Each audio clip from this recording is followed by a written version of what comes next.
साथियों नमस्कार। स्वागत है आपका आपके अपने प्लेटफॉर्म पर यूट्यूब चैनल पर। अगर आप आरपीएससी फर्स्ट ग्रेड बायोलॉजी की जो आगामी भर्ती आ रही है उसकी तैयारी कर रहे हैं या करना चाहते हैं और आपका मानस ये है कि मुझे अगर पता चल जाए कि कौन सी बुक्स ठीक हैं, किस बुक में कहाँ से क्या पढ़ना है, तो ये आपके लिए वीडियो काफ़ी महत्वपूर्ण होगा। बिना स्किप करें देखें।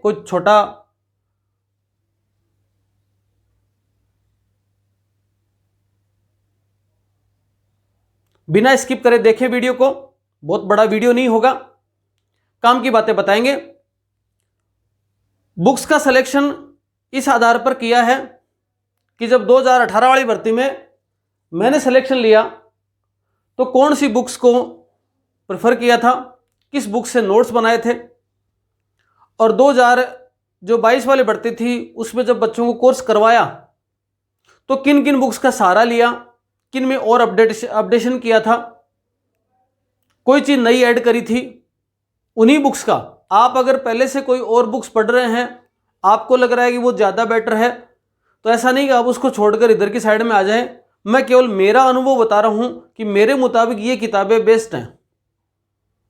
देखिए, समय धीरे धीरे कंपटीशन का दौर आता जा रहा है, कंपटीशन बढ़ता जा रहा है भर्ती परीक्षाओं में, और बच्चों के पास में पढ़ने के सोर्स बहुत होते जा रहे हैं। तो ऐसी परिस्थिति के अंदर आप ये अगर मानसिकता रखते हैं कि इस भर्ती में, इस परीक्षा में ये टॉपिक छोड़ दूं, ये टॉपिक ना पढ़ूं तो चल जाए, या ये मेरा कमज़ोर है कोई बात नहीं, इसको अवॉइड कर देते हैं, इसको कम पढ़ लेते हैं, तब सिलेक्शन से दूर जा रहे हैं आप। अगर आपको सिलेक्शन की दौड़ में बने रहना है, नंबर आना नहीं आना बाद की बात है, पहली बात दौड़ में बने रहना है, तो कम से कम पूरे सिलेबस को ढंग से कवर करना पड़ेगा। तो कई प्रकार की बुक हैं, कई प्रकार की चीजें हैं, वो अवेलेबल हैं। केवल और केवल 11वीं 12वीं की किताब ही काम नहीं करती, तो 11वीं 12वीं किताब बहुत जगह काम भी करती है। वो अलग अलग यूनिट पर डिपेंड करेगा। मैं आपको लॉजिक के साथ में चीजें बताऊंगा कि किस प्रकार से कौन सी बुक्स का टॉपिक कहां से किस प्रकार से आता है।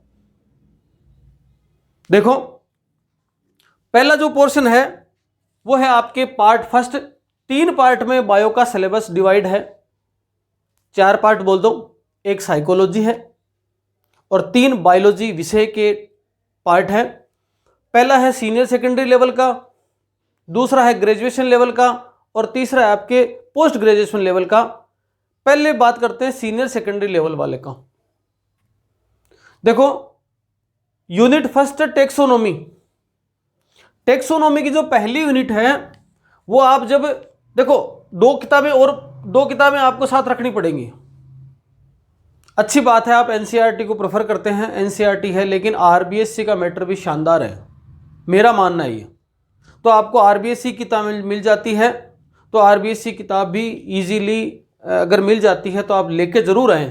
कोशिश करें कि आरबीएससी की किताब आपको मिल जाए, जो 3-4 साल पहले चलती थी, अब नहीं चलती है। तो किसी पुराने बुक स्टोर के ऊपर या किसी के पास है तो आपने फोटो लेकर कैसे भी करके अपने पास वो उपलब्ध करो आप, जिससे आपको कोई दिक्कत नहीं आए। टेक्सोनोमी जो यूनिट है वो आरबीएससी की 11वीं क्लास से पहले से लेकर चौथे चैप्टर में, फिर 23वां, 24वां, 29वां और 44वां, इन 4 चैप्टर प्लस 4 ये चैप्टर, इन 8 चैप्टर में कर लोगे तो आपकी आरबीएससी में टेक्सोनोमी क्लियर हो गई। कहीं भटकने की जरूरत नहीं है, कहीं कोई कोर्स की जरूरत नहीं है, कहीं किसी से मेरे जैसे से पढ़ने की जरूरत नहीं है। खुद पढ़ सकते हो, किताबें सामने रखो। मैं आज आपको वो तरीका बता रहा हूं जिससे आप स्वयं भी कर सकते हो। हम तो करवाएंगे, हम तो उपलब्ध हैं ही हैं सारी चीजें, और भी बहुत सारे लोग पढ़ा ही रहे हैं, पढ़ाते भी हैं, सब बेहतरीन पढ़ाते हैं। लेकिन आप चाहते हैं कि स्वयं पढ़ लें, स्वयं तैयार कर लें, किताबों के सहारे से पढ़ें, तो वो मैं आपको तरीका बता रहा हूं। किताबों के सहारे से पढ़ो तो ये किताबों में यहां से मैटर आपको मिल जाएगा, और वो सारा का सारा ऑथेंटिक होगा।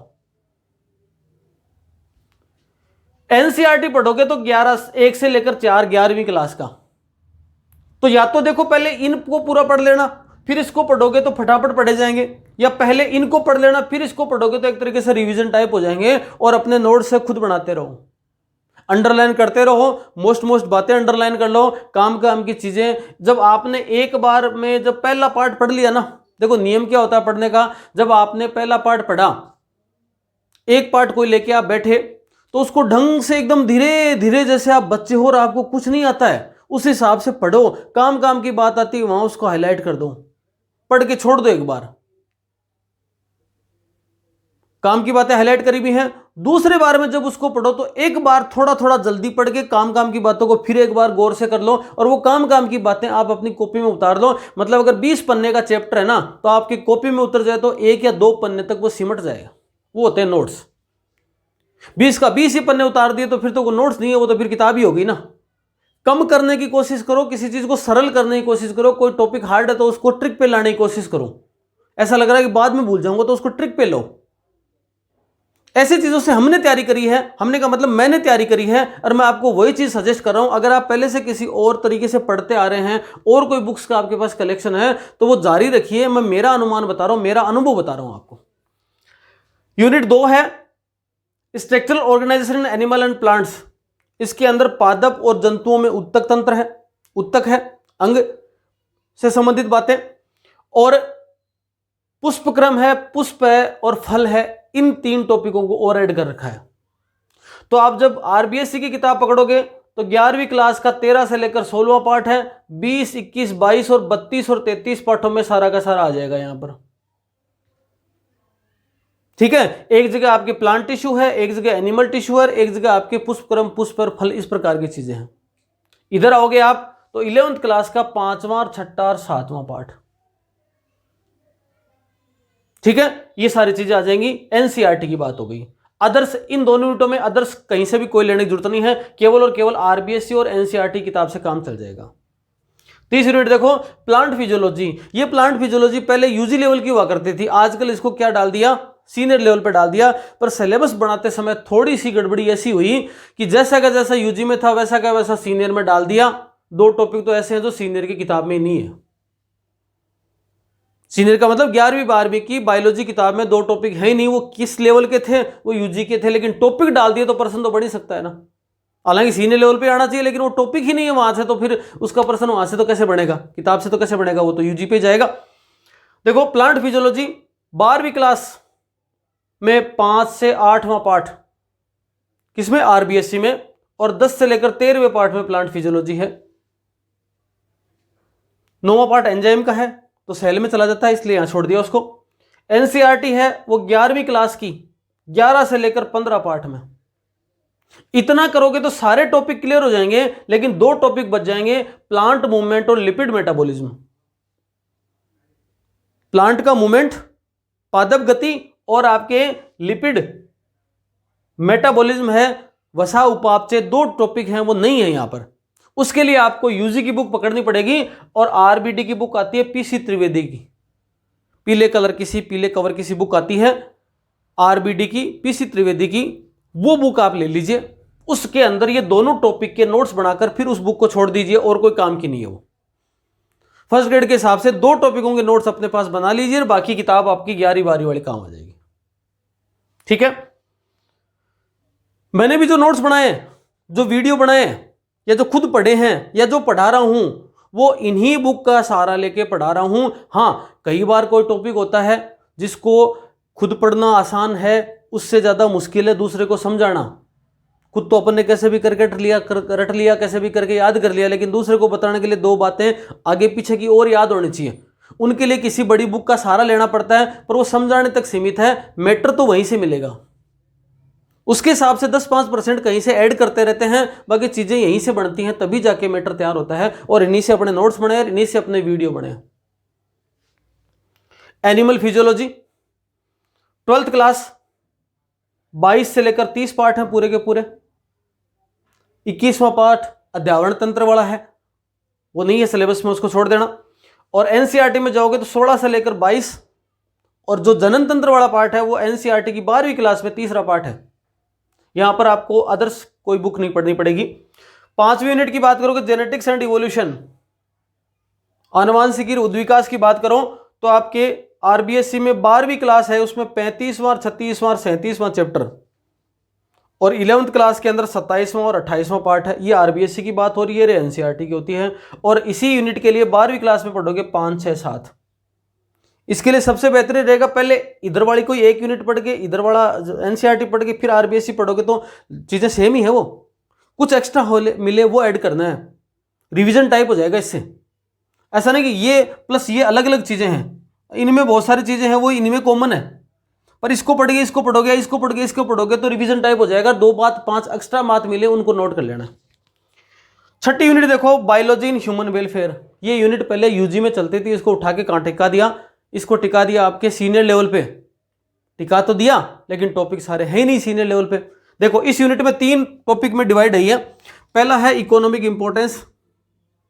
इसमें आपके जैसे प्रोटोजोआ है, हेलमिंथेस है, मोलस्का है, आपके इंसेक्ट है, इनकी क्या इकोनॉमिक इंपॉर्टेंस दे रखी है। 2 नंबर पर दे रखी है प्लांट की यूटिलाइजेशन है, जैसे गेहूं है, आपके धनिया है, जीरा है ना, आपके जो सरसों है, कपास है, जूट है, चाय है, कॉफ़ी है, इनके बारे में इकोनॉमिकली पढ़ना है अपने को प्लांट के हिसाब से। और इम्यूनोलॉजी पढ़नी है। 3 टॉपिकों में है। तो यहाँ पर देखो पहला जो इकोनॉमिक इंपॉर्टेंस है ना, वो आपको 11वीं क्लास का 30वां पार्ट और 12वीं क्लास के 41वें पार्ट में मिल जाएगी, जितनी मिलेगी। बाकी जो बचेगी उसके लिए कोटवाल की किताब पकड़नी पड़ेगी, यूजी पे चलती है। फिर 12वीं क्लास में दूसरे टॉपिक के लिए, दूसरा कौन सा, प्लांट यूटिलाइजेशन के लिए 12वीं क्लास में पार्ट हुआ दे रखा 17वां और 18वां पार्ट। एनसीईआरटी में कोई पार्ट नहीं है इस प्रकार का, कोई पार्ट नहीं है एनसीईआरटी के अंदर।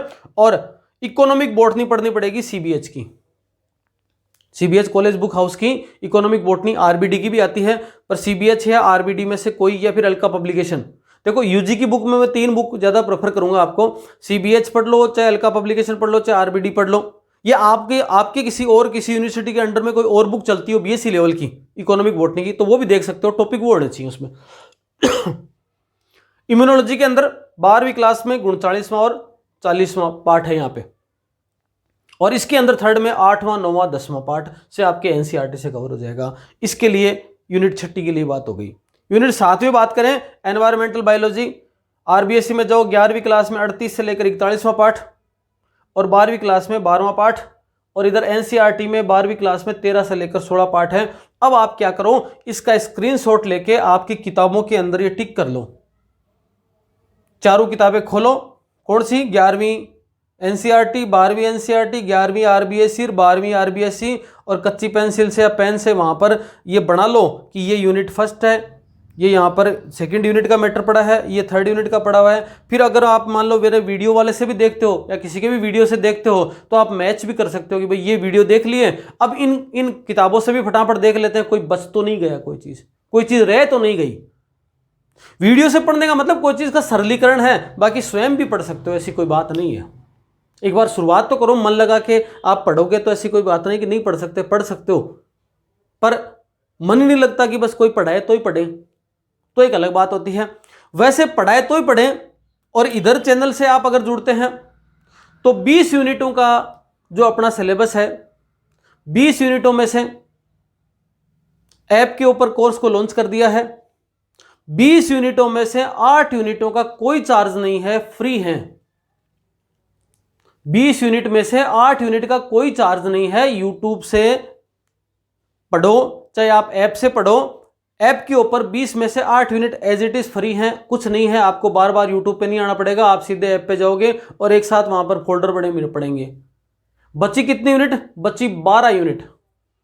12 यूनिटों का आपको पे करना है, थोड़ा बहुत जितना भी मिनिमम अमाउंट अपने रखा है वो 12 यूनिटों का पे करना है। चाहे तो आप सिंगल यूनिट का पे कर सकते हैं, चाहे आप एक साथ पे कर सकते हैं, वो ऐप के ऊपर अवेलेबल है। अगर कोई पहले कोर्स ले रखा है बच्चा, ऐसा जिसने पिछली भर्ती में कोर्स लिया था, किसी कारण से लेट लिया था, किसी कारण से पढ़ नहीं पाया, किसी कारण से रिवीजन नहीं हो पाया, तो पहले वाला कोर्स तो ऐप पे अवेलेबल नहीं है अभी। तो वो कोई बच्चा अगर कोर्स ले रहा है, वो कोई स्टूडेंट अगर कोर्स ले रहा है, तो उसको केवल और केवल 12 में से 6 यूनिट का पेमेंट करना है। मतलब उसके लिए क्या हो जाएगा, 8 तो फ्री हैं सबके लिए, 6 उसके लिए और फ्री हैं। तो उसके लिए 8 और 6 14 यूनिटें फ्री हैं। 20 में से 14 यूनिट फ्री हैं उन बच्चों के लिए जो कि पहले पढ़ चुके हैं, पिछली भर्ती में पढ़ चुके हैं, किसी कारण से कोर्स लिया था कोर्स लेकिन सिलेक्शन नहीं हुआ, पूरा कोर्स लिया था, उनकी बात कर रहा हूं मैं। किसी ने एक आधी यूनिट नहीं ली थी उसकी बात नहीं कर रहा मैं, किसी ने पूरा कोर्स लिया था। और ऐसे बच्चे जिनका सिलेक्शन नहीं हो पाया किसी कारण से, तैयारी में कमी रही थी कि नोट्स पूरे पढ़ नहीं पाए थे, पूरे वीडियो नहीं देख पाए थे, लास्ट के समय में भी अपन ने कोर्स लॉन्च किया था, इसलिए वो भी कारण रहा था कि फटाफट आपने सब जल्दीबाजी में किया था, 3-4 महीने का समय था वहाँ पे। तो उसके हिसाब से देखा जाए तो अगर वो कोई लेना चाहते हैं तो 14 यूनिट टोटल फ्री होगी उनके लिए, केवल और केवल 6 यूनिट का पेमेंट करते ही 6 + 14 होते ही पूरी 20 यूनिट का मैटर फिर मिल जाएगा। अब उनके अंदर मिलेगा क्या, पूरी 20 यूनिट के तो वीडियोस मिलेंगे। अपलोड करने में लगा हुआ हूं, एक एक वीडियो को उठा के अपलोड करना पड़ रहा है।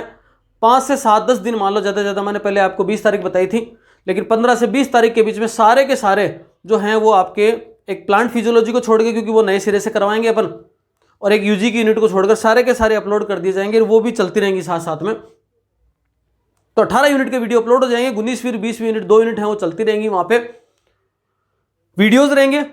वीडियोस के बाद वहां पर अपन क्वेश्चन पेपर डालेंगे, जितना संभव हो सकेगा क्वेश्चन का सॉल्यूशन करवाएंगे वहां पर टेस्ट पेपर डालेंगे, लास्ट के समय में रिवीजन डालेंगे, और लास्ट के समय में और एग्जाम से 1.5 महीने पहले करीबन 120 प्रश्नों के कितने करीबन 10 से 15 सेट डालेंगे, जिनमें 120 प्रश्नों से 130 प्रश्नों तक एग्जाम में कैसे आते हैं, ऐसे पूरे के पूरे बायो के सेट, जिससे आपके अधिकतम क्वेश्चन वहां पकड़ में आ जाएं, सोल्व कर पाओगे।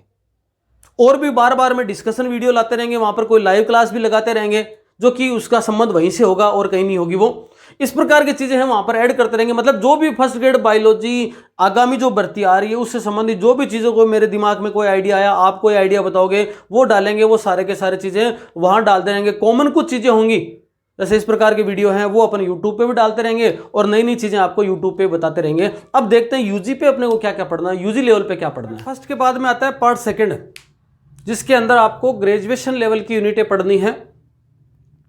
देखें, पहली यूनिट है सेल स्ट्रक्चर एंड फंक्शन, कोशिका संरचना और कार्य। यह यूनिट पहले सीनियर सेकेंडरी लेवल पे हुआ करती थी, पिछली एग्जाम से इसको किस पे कर दिया, यूजी लेवल पे कर दिया। अब देखो अपने को यूजी लेवल पे इसको पढ़ना है, सीबीएच, आरबीडी, अल्का पब्लिकेशन, इनसे पढ़ सकते हैं अपन।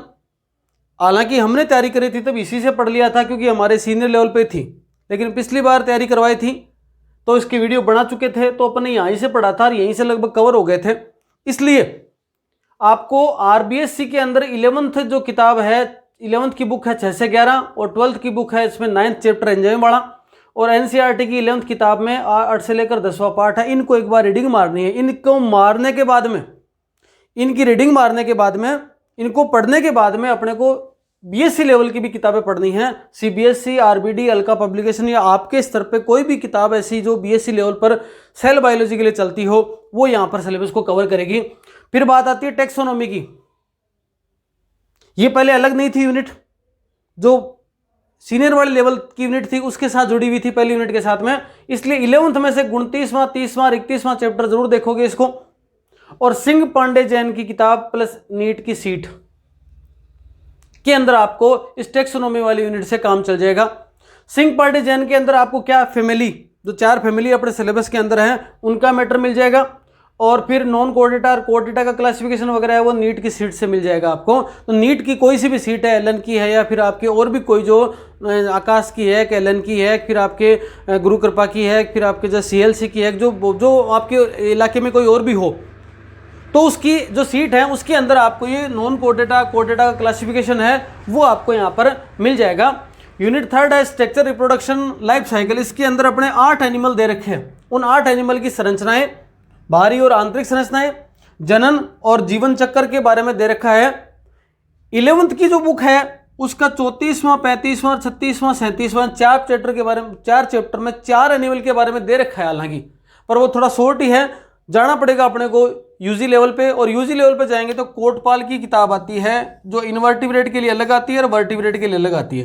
तो इनवर्टिब्रेट और वर्टिब्रेट, कशेरुकी और कशेरुकी, अलग अलग जो कोटपाल की किताबें हैं उनको पूरा नहीं पढ़ना है। उनमें पर्टिकुलर से अमीबा को पकड़ा, अमीबा का मैटर वो सारा पढ़ लिया।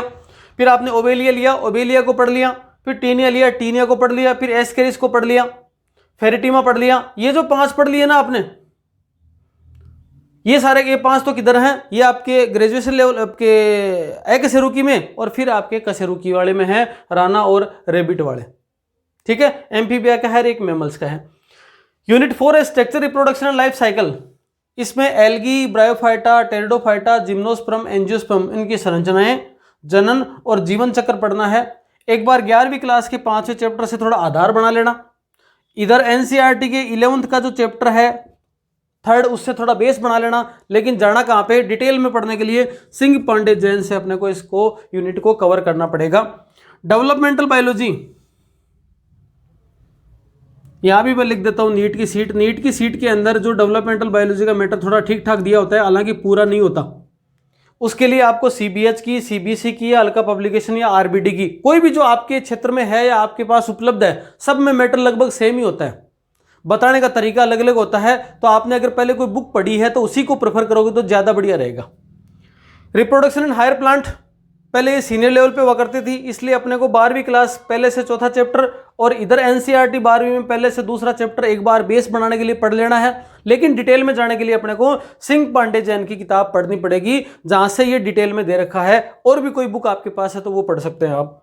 इथोलॉजी के लिए बीएससी में चलती है सीबीएच की, एनिमल बिहेवियर के नाम से, प्राणी व्यवहारिकी के नाम से, और एक रीना माथुर की आती है इथोलॉजी या एनिमल बिहेवियर बुक, उसके अंदर पूरा डिटेल से मिल जाएगा इथोलॉजी के बारे में।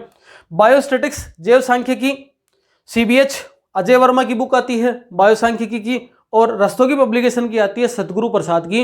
ये सारी की सारी किताबें हिंदी और इंग्लिश दोनों मीडियम में आपको अवेलेबल होती हैं, इसलिए आप चाहे इंग्लिश प्रॉपर इंग्लिश मीडियम के हैं तो भी आप इन बुक को प्रेफर कर सकते हैं, ले सकते हैं। ये तब बताया मैंने, ये सारी चीजें आपको तब बता रहा हूं मैं जब आपको डिटेल से बुक से ही पढ़ना है, वरना तो इन्हीं बुकों का सार निकाल कर, नोट्स वगैरह सार निकाल कर वीडियोस वगैरह बनाए हुए हैं, तो भटकने की भी आवश्यकता नहीं, सीधे सीधे वीडियो से भी काम चल सकता है। पर आप केवल बुक से और स्वतः ही अध्ययन करना चाहते हैं तो ये बुक आपका सहारा बन सकती हैं, ऐसा मेरा मानना है, ऐसा मेरा अनुभव भी है, ऐसा मैंने उपयोग में लिया है, काम में लिया है। देखते हैं पीजी लेवल का। पीजी में पहली यूनिट इकोलॉजी वाली है। एक तो देखो केसी सोनी की बुक आती है, एक आती है पीडी शर्मा, इनके अंदर इकोलॉजी का पीजी लेवल का मैटर कवर हो जाएगा। Biotechnology and its application, biotechnology के वॉल्यूम आते हैं यूजी लेवल पे, उनके अंदर शायद वॉल्यूम 5th है या ऐसा कुछ है, 5th है मेरे हिसाब से, वॉल्यूम 5 है, उसके अंदर आपके बायोटेक्नोलॉजी का पूरा मैटर दे रखा है। जितना अपने टॉपिक हैं वो सारे के सारे आपके इसमें दे रखे हैं। टेक्निक इन बायोलॉजी के अंदर रस्तोगी पब्लिकेशन की बुक है,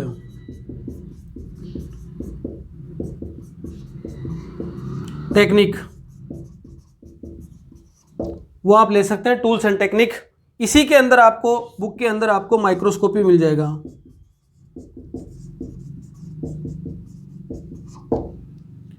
बायोजियोग्राफी एंड वाइल्ड लाइफ के अंदर ये बुक काम करेगी, पीडी शर्मा, प्लस इंटरनेट पर पर्टिकुलर साइट,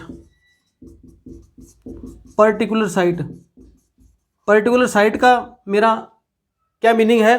पर्टिकुलर साइट से मतलब जैसे मान लो कि वाइल्ड लाइफ कंजर्वेशन पे आप गए तो वहाँ पे आपने साइट पे देख लिया अभी इस समय सेंचुरीज कितनी हैं, नेशनल पार्क कितने हैं, तो लेटेस्ट डाटा से आप अवगत रहोगे। प्लस आप जब करंट अफेयर पढ़ोगे ना तो आपको ऐसा कोई भी डाटा लगे जो लग रहा है कि ये इकोलॉजी में कोई अपडेशन है ना, इकोलॉजी के अंदर कोई सम्मेलन हुआ है, इकोलॉजी से संबंधित कोई ऐसा कॉन्फ्रेंस हुई है जो ग्रीन हाउस से संबंधित है, ओजोन लेयर से संबंधित है, या कोई और कोई प्रोटोकॉल से संबंधित है, किसी प्रकार का कोई सम्मेलन हुआ जिसका संबंध आपके पर्यावरण विज्ञान से है, तो आप उसको अलग से नोट कर लेना। वो आपके यहाँ पर सब्जेक्ट में भी, करंट के क्वेश्चन में भी काम आएगा। तो करंट का क्वेश्चन लेते हुए यहाँ से एक आधा क्वेश्चन बना लिया जाता है। पिछली बार से पहले तक पीजी लेवल पे केवल और केवल 10 सवाल आते थे और 20 नंबर का टॉपिक हुआ करता था, लेकिन पिछले बार यहाँ से 28 सवाल आए और 56 नंबर का मैटर यहाँ से आया है, और बड़ा शॉर्ट मैटर है, लेकिन थोड़ा सा लेंदी किताबों से पढ़ना पड़ेगा, थोड़ा सा हाई फाई मैटर पढ़ना पड़ेगा यहाँ पर, तो इसके लिए आपको डिटेल से चीज़ें पढ़नी पड़ेंगी। ये सब चीज़ें हैं। अगर आपने यहाँ तक वीडियो देखा है इसका मतलब आपके लिए चैनल काम का है। फिर भी आपने अगर उसको सब्सक्राइब नहीं कर रखा है तो सब्सक्राइब कर दीजिए। हर वीडियो में तो याद भी नहीं आएगा मेरे, तो आपको लगता है काम के कंटेंट है तो किसी को शेयर भी कर दीजिए। लाइक डिसलाइक करना आपकी मर्जी है, आपको पसंद आता है तो लाइक कर दें, ना पसंद आता है तो डिसलाइक कर दें, वो तो आपकी मर्जी, पर कम से कम अंगूठा दबा के सब्सक्राइब जरूर कर लीजिए। ऐसी ही बेहतरीन जानकारियां आप सब लोगों के लिए उपलब्ध करवाता रहूंगा। इस वीडियो में इतना ही, धन्यवाद।